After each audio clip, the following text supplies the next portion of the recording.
Well, ladies and gentlemen, it's a great pleasure for me to introduce to you Michael Byram, one of the probably most well-known, if not the most well-known didactician in the field of English and modern languages throughout Europe.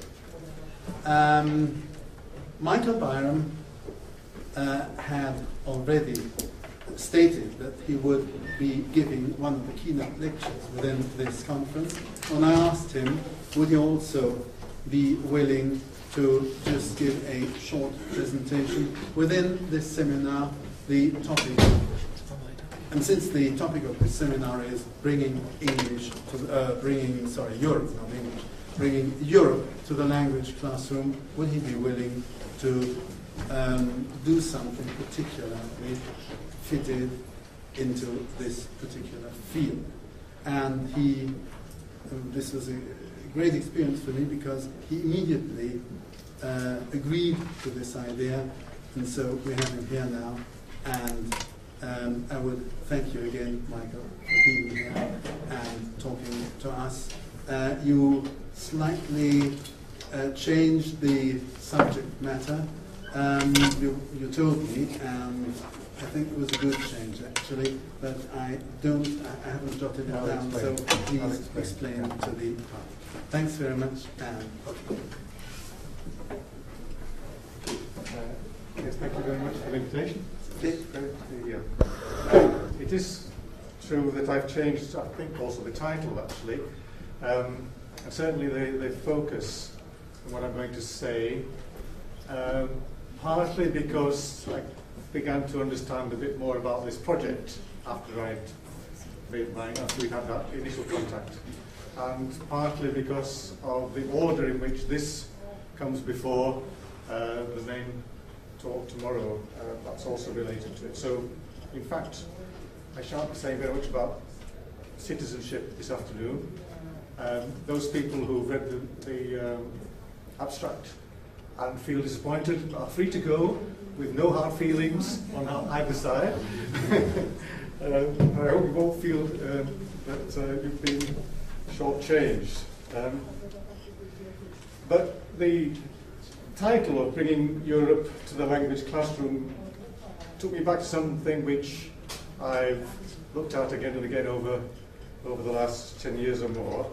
This 1996 white paper, was it 96 white paper from the European Union about the learning society, and the chapter 4 about languages and so on. And I'm assuming that that's, in a sense, still a policy document. There are people here who know the European Union far better than I do, and I may be wrong about that. But what you'll probably remember from chapter 4 is that there are statements about the purposes of language learning in Europe, and the first one, well, the first one is fairly innocuous in a sense. The first one, I can't remember the exact wording, that talks about the importance of languages for mutual understanding, for economic purposes, and so on. But and in a sense, the first one is, as I say, innocuous. It certainly needs no particular support.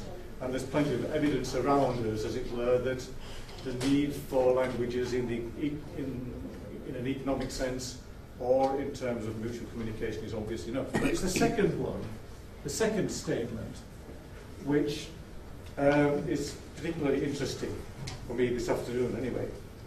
Languages, it says, are also the key to knowing other people. Proficiency in languages helps to build up the feeling of being European, and that's my emphasis, with all its cultural wealth and diversity of understanding between the citizens of Europe.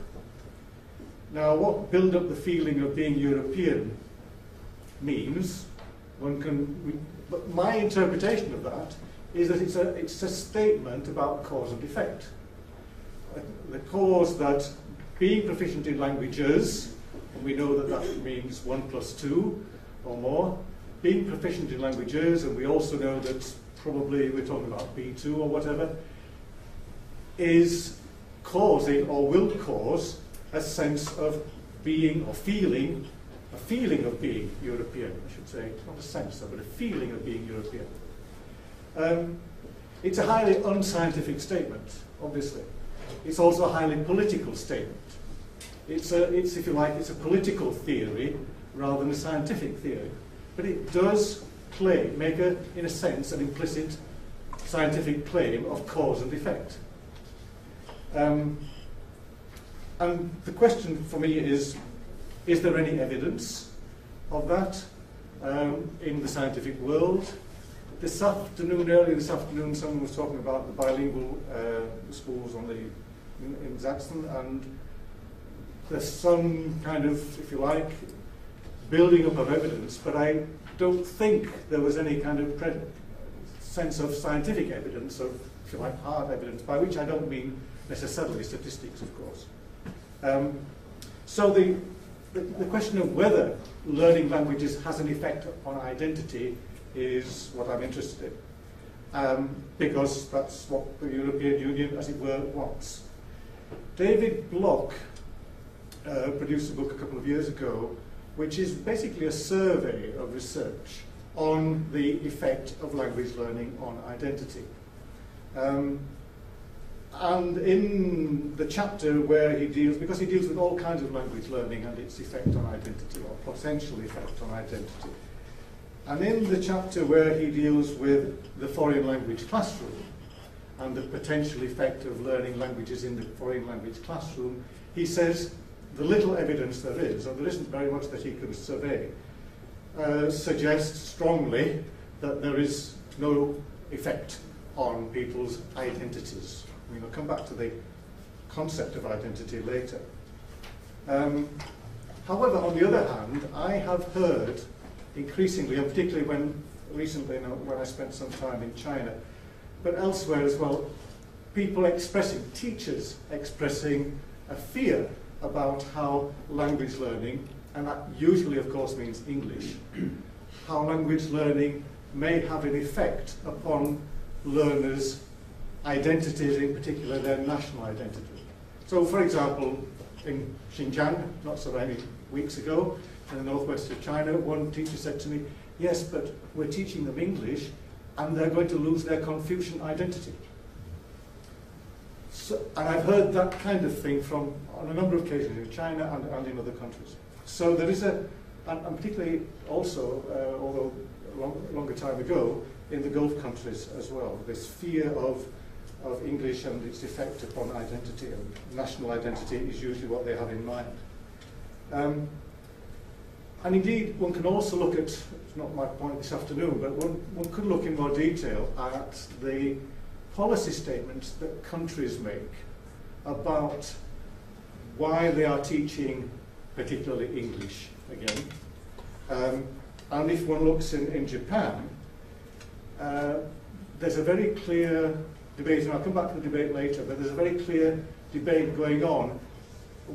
And when one looks at the policy statements about why we're teaching English in Japan, it's above all, not only, but it's above all, it's simply stated, in order for us Japanese to be able to project ourselves, as it were, our country and ourselves to the world through English. So in that sense, it's a means of representing one's identity and the national culture, if you like, to the rest of the world.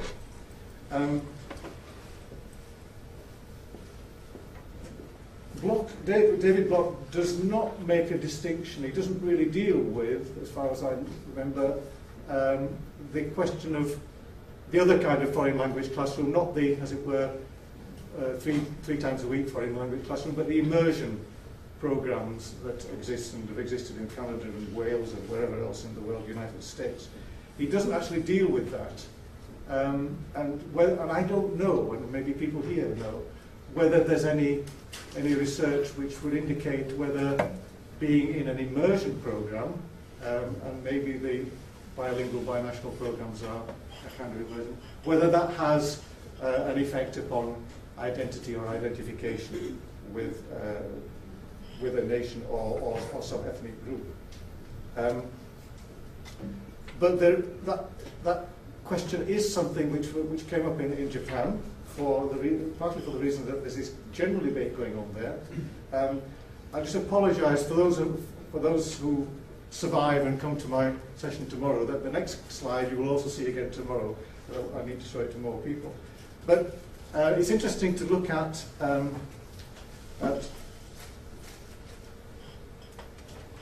what a bit of research done for a PhD in a Japanese English immersion classroom, and what he came up with.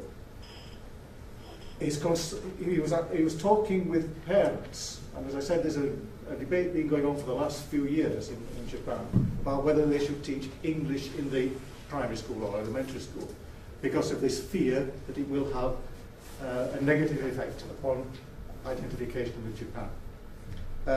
And so Downs says that the parents had two kinds of related concerns. First category was the parental concerns focusing on whether teaching content through English would result in confusion. Confusion with respect to their learning of Japanese, confusion with respect to learning of other subjects. That's not an unusual thing in the bilingual immersion world. But then he goes on to say, although not clearly stated by the parents, the second category may be seen as being related to Japanese cultural identity. Parents speak of a concern that their children's Japaneseness or Japanese identity might become confused, or they would become more foreign-like in their way of thinking or acting. Their concerns, the parents' concerns, have even extended to fears that their children might want to live abroad as a result of graduating from the immersion program. So there's certainly that fear. Actually, what Downs shows in his PhD work is that it's not grounded, at least not in this relatively small-scale work that he did. What he found was that those students whose English was, who were more proficient in English, were also stronger in the measures of Japanese identity that he came up with. But that's the only thing I can really come across which empirically deals with the question of language learning and identity change. Anecdotally, and perhaps you could also add to the anecdotes, Dick Johnson, recently professor or emeritus now at Durham University, has been evaluating bilingual programs in Spain. And although it's not been part of the brief to look at this question of identity, what he has noticed is that at least some students are saying it gives me, a bit like the Japanese policy statement, it gives me another means to present myself to the world.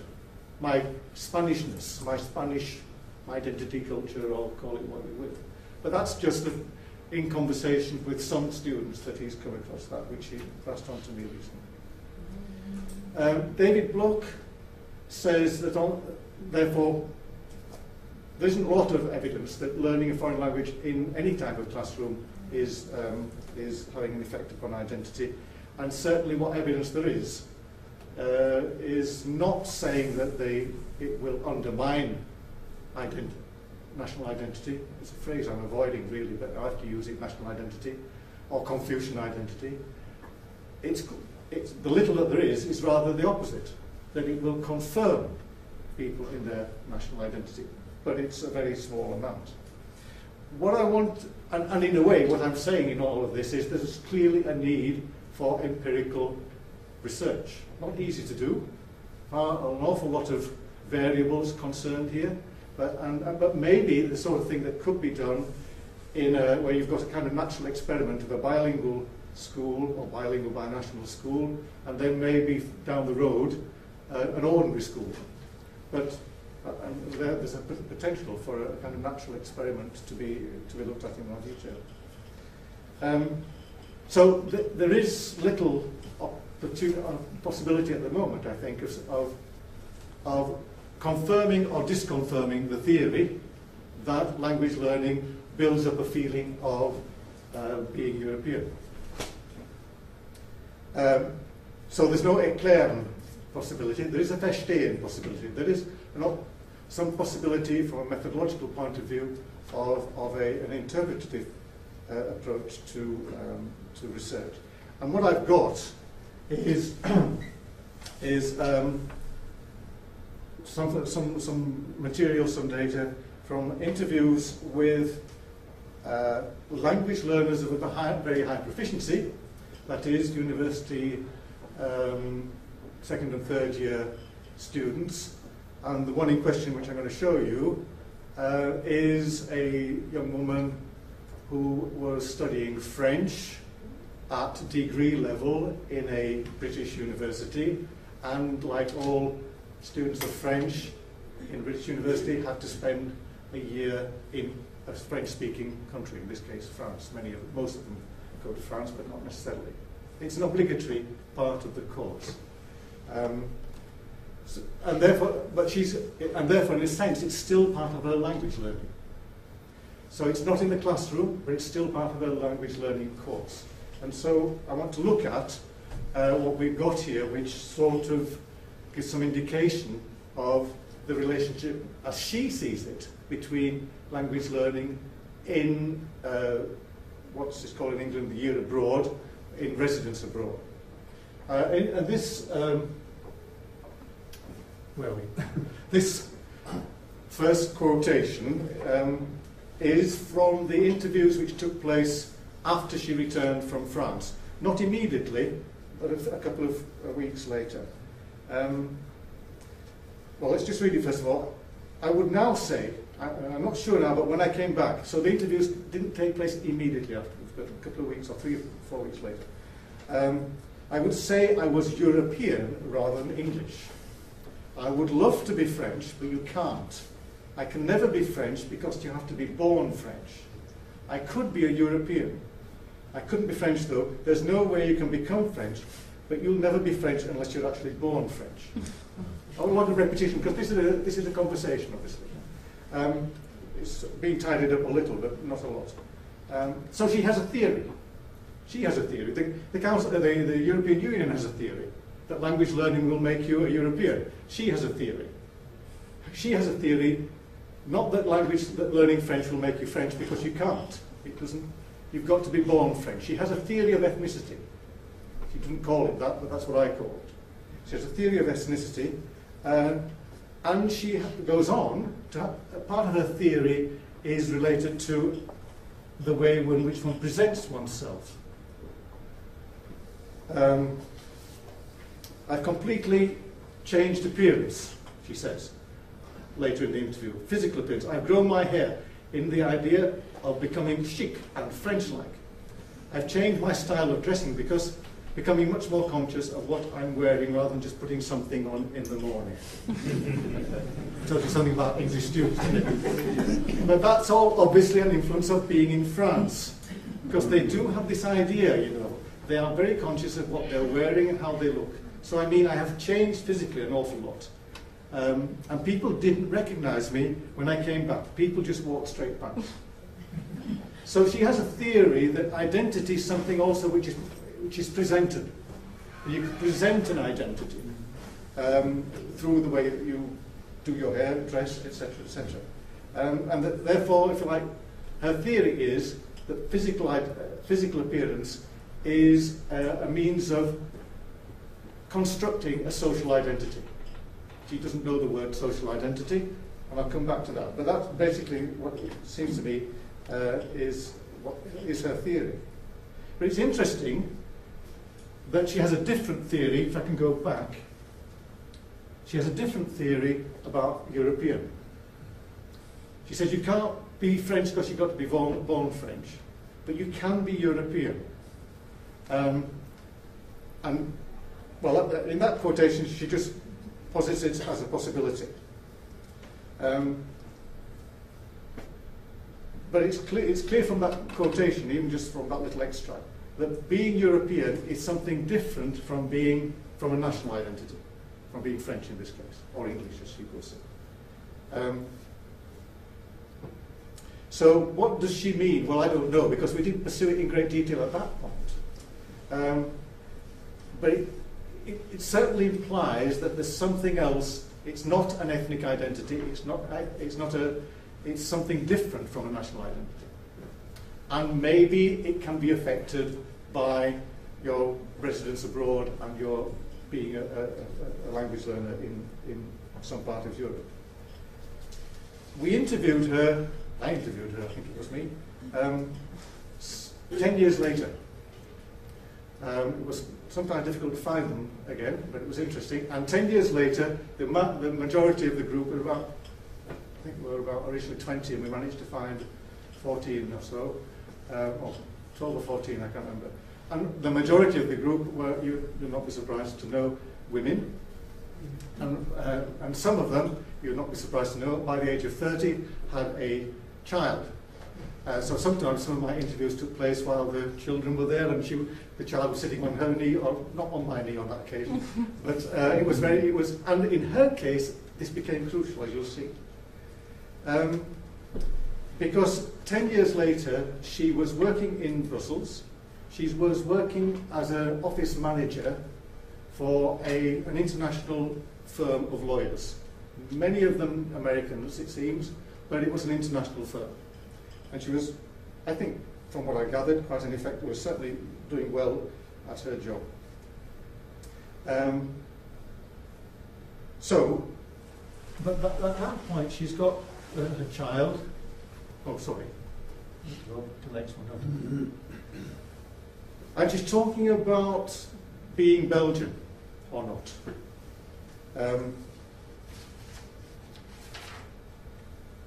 And here the idea of roots comes in. So she's got a theory about roots. She's got a theory about being born. She's got a theory about whether you can become French or European. But she also gets a notion about roots.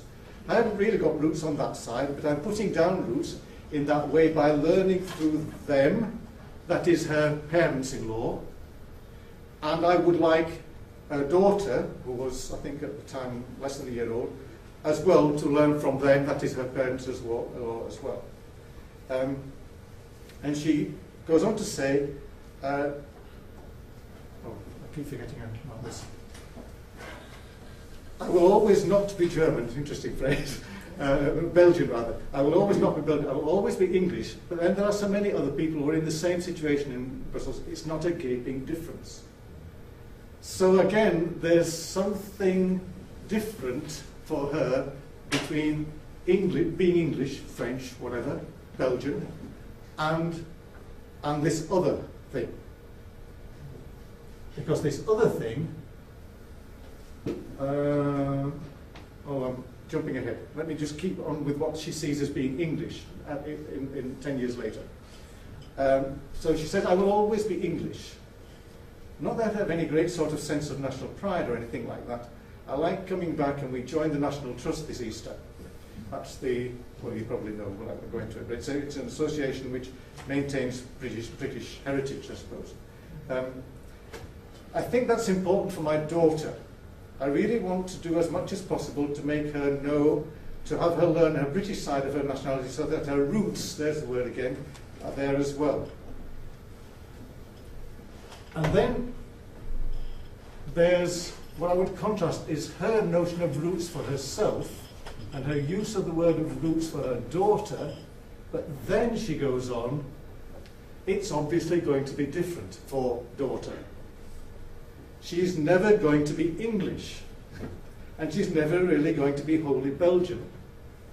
She's going to be a mixture of the two, so there can be a different personality. So what's her theory now, 10 years later, about national identity? It's still got some notion of, well, she doesn't talk about being born, because of course her child has been born into what? Not English, not Belgian, a mixture. But she's still talking about roots, and maybe roots is an alternative concept to being born. But somehow you can put down roots, and you can, I think, through her notion of introducing her daughter to the National Trust, which is what she said they will do later, is give her some knowledge of her national heritage. and she also then talks at other parts in the interview of the way in which her parents-in-law are also helping her child to put down roots. So that's where she seems to stand. Clearly this is not a coherent, unchanging theory of national identity. And she's not an academic, and she's not a social scientist, but she is a learner of languages. Of a particular kind, she's a very advanced learner.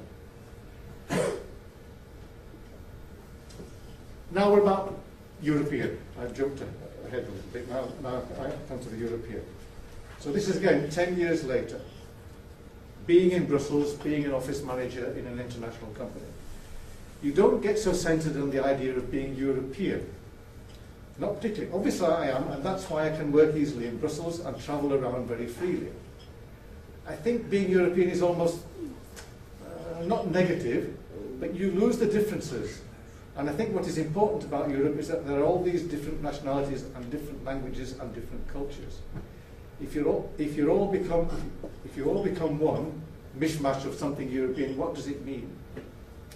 So she's got this contrast with the variety. She's got this idea that it's there, but it's not so important. Now, of course, it may 10 years later, if we were to find her again 10 years later, which is unlikely, things might have changed again. But she's got this idea that being European is nothing special if you're the kind of person that she is. And then she goes on to say, you have to have the history. You have to have the roots. It's there again, you see? And that means all the differences. All the differences that she just referred to. If you just have European as one globular thing, I don't think so. I think it's good that Europe is becoming stronger and the economy is improving and we're defending ourselves a bit better against the Americans. But as a whole entity, I think it's hard. Everyone feels European, but that will never be your nationality. She clearly understood the economic purpose of the European Union. One could argue that one of the reasons why it was set up in the first place, of contrast and competition with the Americans, and no doubt with the Chinese these days. But we're not focusing upon her theory of economic theory, we're focusing upon her theory of what it is to be European. And it's clearly not the same as national identity. Now, that's where I'll stop with Lynn, but I wanted to focus upon Lynn, not her real name, of course, because whether she's representative or not of language learners, and whether you want to argue that it's only a case, well, I might argue back that it's what is sometimes called in literature a telling case. But irrespective of the representativity of Lynn, what you've got here is someone who is theorizing, or trying to theorize, obviously under the stimulus of being part of a research project. And all research projects, I would say, entre parenthèses, in parentheses, all research projects with human beings have a pedagogical effect. People learn from being in a research project. And Lynn has clearly learned something from being in this research project. She wouldn't have theorized in this way without the stimulus of being in a research project. And that's something, that's just the observer's paradox. But there is something which is interesting here with Lynn being, an advanced language learner. But she is a learner who can, under stimulus, think about, theorize about, if you like, her identity and the relationship to national identity and the way in which languages and being a language person and being in a language learning situation in the first time, and being in a language using situation in Brussels, all of that she can theorize about. And on the question of representativity, there is research which suggests, on the whole, that the year abroad groups do express a sense of being European more strongly than students who've not studied abroad or in Erasmus programs or whatever. There is that kind of work as well. So she is to some extent representative, I think. But what lessons can we learn from all of that? I think it would be, this is me now saying, let's put aside the if you like, the analysis of what is the case, and let's move to what I think ought to be the case. Let's be clear about the shift. I think that Lynn would have benefited from a little more systematic understanding of what was happening to her. Being in the research project helped that, but if she hadn't been in the research project, she perhaps wouldn't have theorized about her identities and the changes in her identity in the way that she did. But her theories are, if you like, folk theories. And none the worse for that, in the sense, but the folk theories or the participants' theories are theories that we need to understand. It won't tell us an awful lot about the cause and effect hypothesis that the European Union put up in 1995 or 96, but it might tell us what she thinks about the cause and effect. So I would want to make a plea for a bit more attention in the language learning world and for language learners, and I think, well, certainly for advanced learners like Lynn. And I think I would want to argue that it would be useful for learners in secondary schools and who don't advance quite so much as she did. I want to make a plea for introducing some element of social psychology. Because if you look at social identity theory, which I'm going to look at very briefly, then social identity theory talks about the ways in which people identify with the group. I should have written a group, any group. We all identify with more than one group, of course. In a meeting like this, we tend to think of the national group, but we all have many social identities, including our professional identities.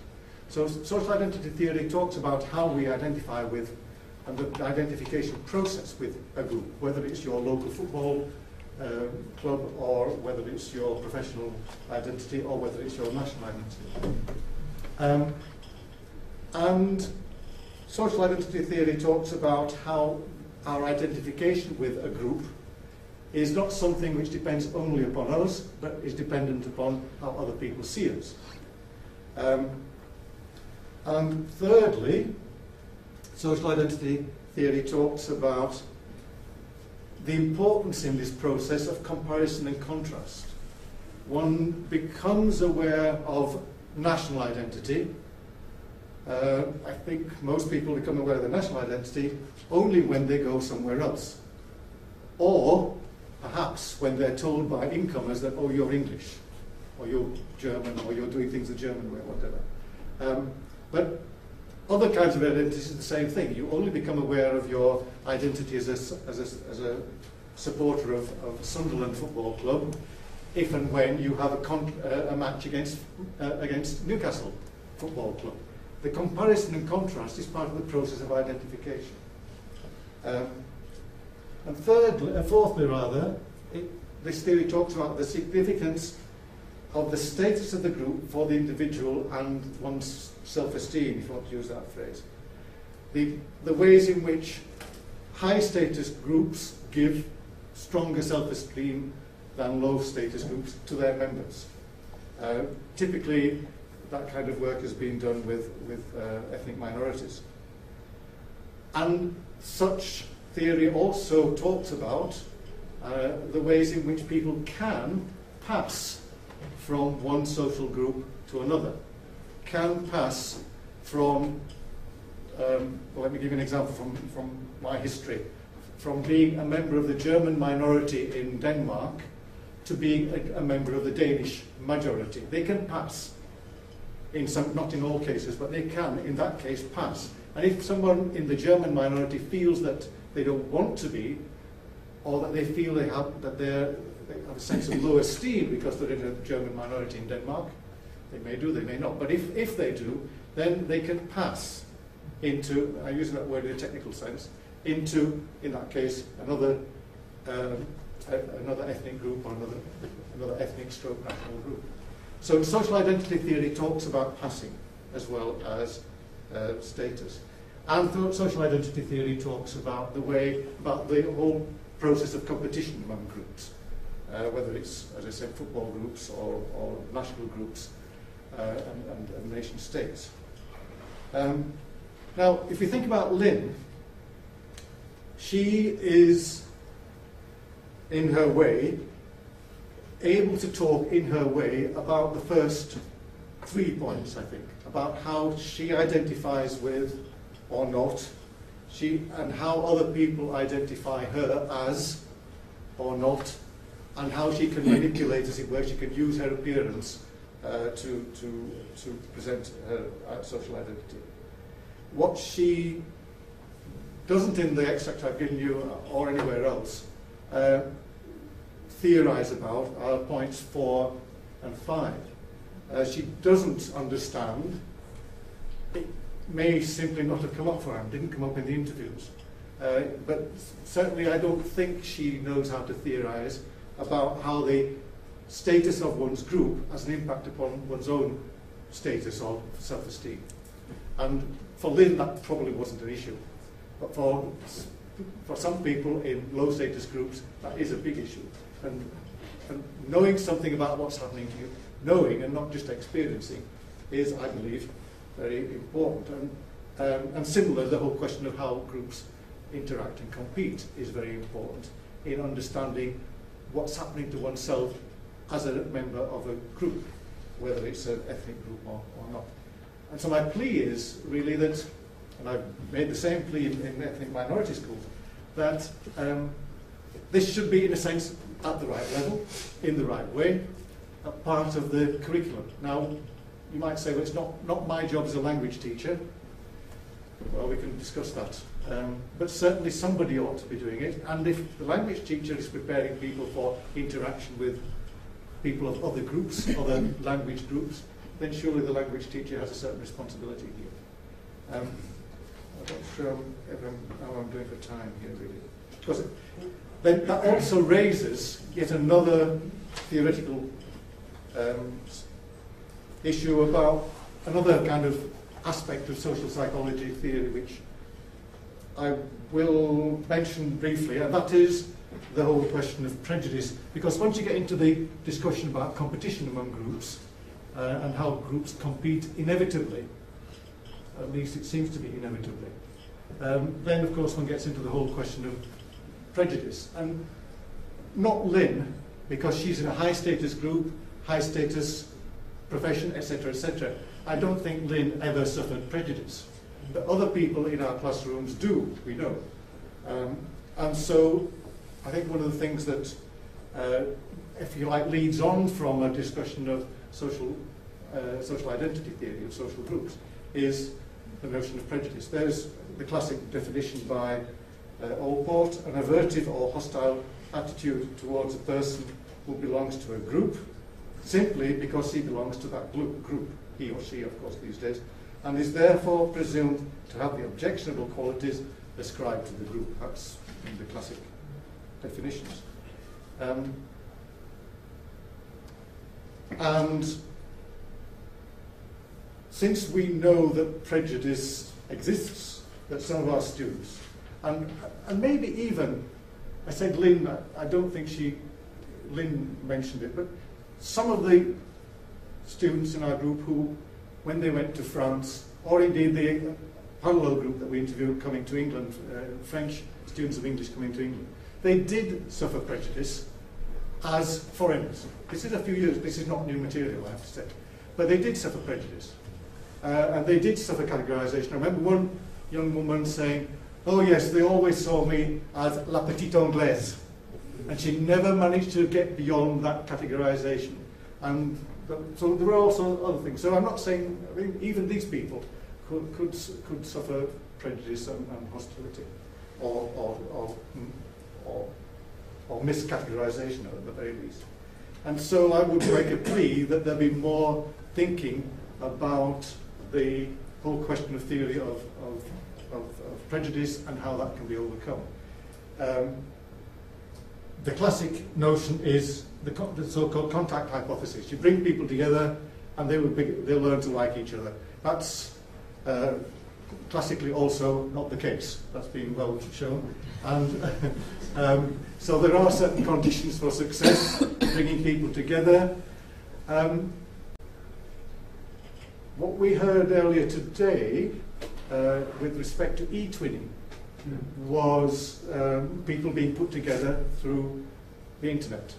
And I'm not sure what kind of common goal there was, because we didn't get into the details of that.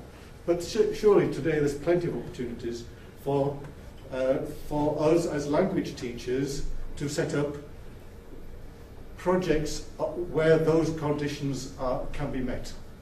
And then we can begin to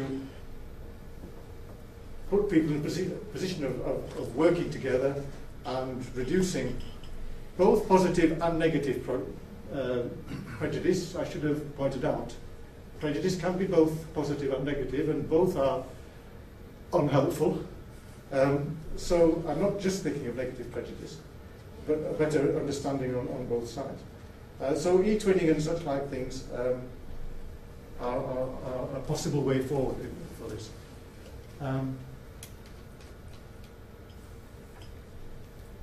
And that's the sort of implications that one might well have. And indeed, let me skip ahead, because again, that was covered this afternoon in the sense that we were talking about e-twinning and Comenius projects. That the whole purpose of such a project is a common goal, and I don't know if it's part of their explicit philosophy, as it were, but it certainly has the potential for reduction of both positive and negative prejudice. The question of languages in such projects, it will be in a sense a different topic, but I'll just, of course there are pros and cons about lingua franca in Comenius type projects. There's also the whole question of how plurilingualism and everything that's connected with plurilingualism can be the supporting structure or the supporting medium for projects working together, of people working together. So, I rushed the last bit, but I'd like to leave you with those questions. Behind, in a sense, what I've been saying are some should questions. I started with the hypothesis or the statement, which is basically a hypothesis that the EU puts forward, that foreign language learning will create a sense or a feeling of European belonging, or whatever the phrase was. Of course, in a sense, before that, you should ask the should question. So that's a question which I think lies behind what I've been saying. More explicitly, what I've been saying in the last part is that I've been saying that it should be, and it's a question of whether you agree. And I think there's an area in some aspects of language teaching called language awareness, where social identity theory and prejudice and so on could be introduced. Language awareness on the whole has tended to take its, reference discipline from linguistics and applied linguistics. But I think language awareness could take its reference discipline also from social psychology. And finally, should foreign language teachers be concerned with prejudice in a proactive way, rather than just saying, be nice to each other. Thank you. Okay. Thanks very much, dear Michael, for this most elucidating talk. We have another quarter of an hour to go for questions, clarify perhaps, clarification might be needed, or find out about objections, criticisms. Yes, whatever. Exactly. Yes, please. I hand the microphone to you. in whichever language, or including the Gastsprache-Konferenz. We are in a Mehrsprachigkeitskonferenz, so let's be mehrsprachig. How would you answer the first question yourself?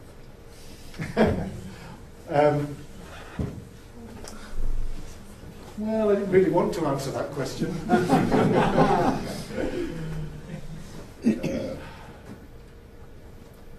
The short answer would be no.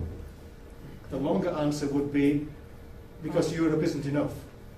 And I'm also very aware in this conference that Europe, for obvious reasons, has been equated this afternoon on a number of occasions with the 26 countries. Mm-hmm.